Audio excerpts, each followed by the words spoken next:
This year, Reverend Charles Adams celebrates 50 years as pastor of Detroit's Hartford Memorial Baptist Church. His contributions to the church and the surrounding community will be recognized at a May 3rd event at the Detroit Marriott. In addition, both the Charles H. Wright Museum and the Smithsonian in Washington have exhibits on Pastor Adams. He gained national recognition for his remarks at funeral services for Detroit Mayor Coleman Young, civil rights icon Rosa Parks, and Motown Museum founder Esther Gordy Edwards. Pastor Adams has been at the forefront of economic development and job creation in the neighborhood around his church.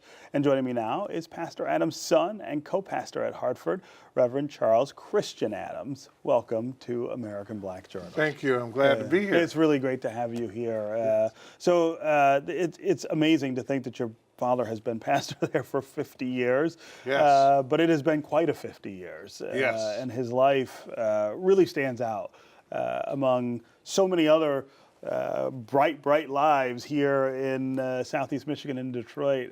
The contributions he's made, it would take us the whole show, really, to just list all of the things that he did. Yes, he has been very productive in keeping a tradition alive of not only African American worship at its highest level with very high standards, but also social engagement. And, you know, that can be interpreted in many ways, but certainly he has run the gamut of diplomacy, confrontation, development, but it is actually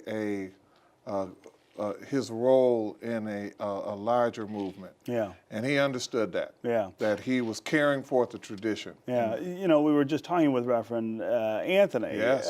About Freedom Weekend. Who succeeded him at the NAACP. That's right. Yes.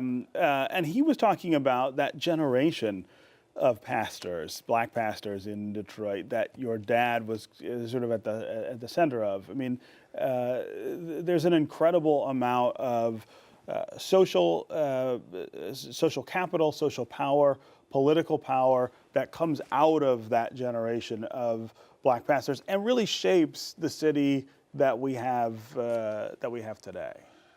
Yeah, in most of your major cities, African American pastors carry a lot of influence because the church is the gathering point for the community. So if you want to kind of address or understand what is going on in the African American community, the African American church is there. And to me, two things, in a city like Detroit, it carries even more weight because of the demographics. Yeah.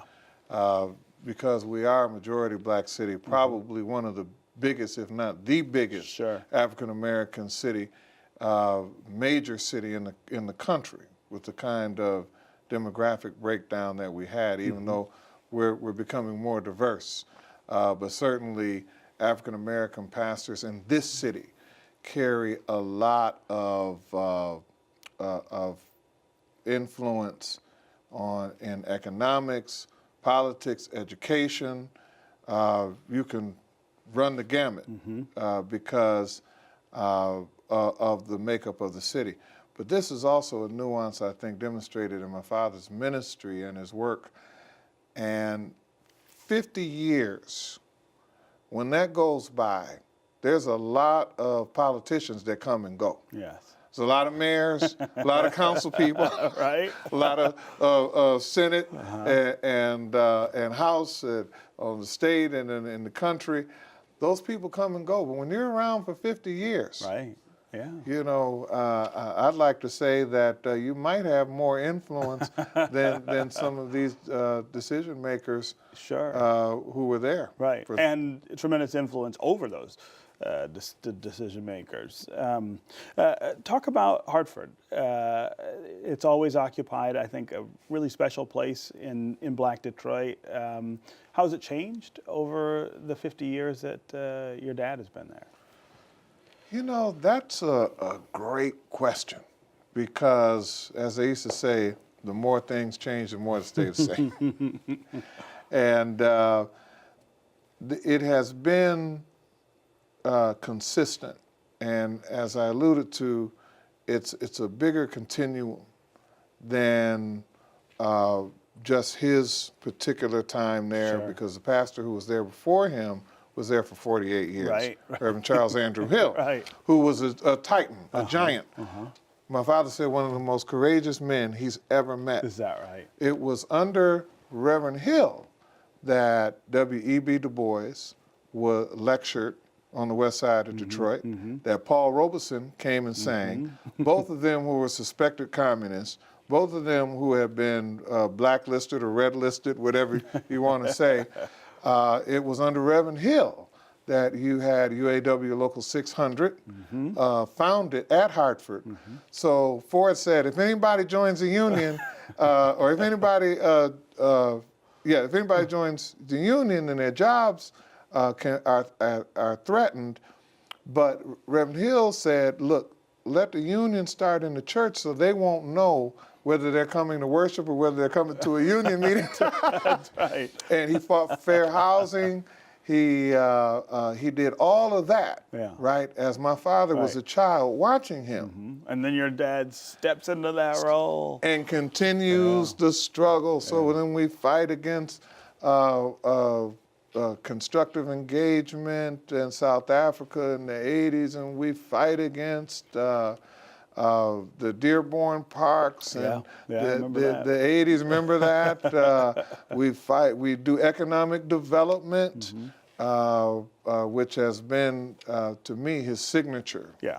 And in that way, I think that he has actually come into his own.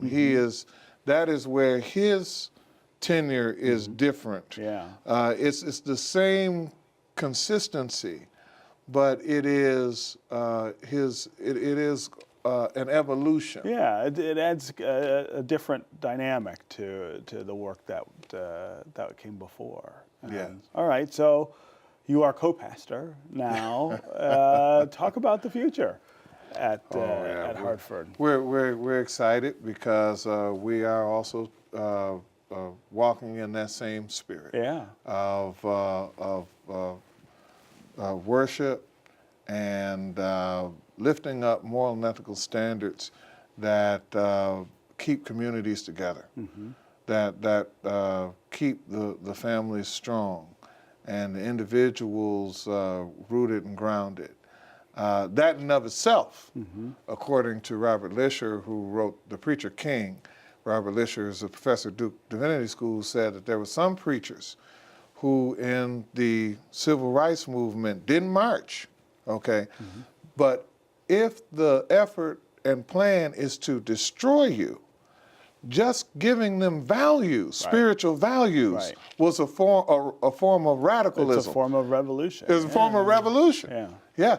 And so we want to do that. But then we also are continuing the economic development, continuing the social engagement, continuing finding ways that we can develop our neighborhoods. We have a saying at Hartford, everybody may not belong to Hartford, but Hartford belongs to everybody. Oh, that's so wonderful. So we're very proud of the things that we're doing.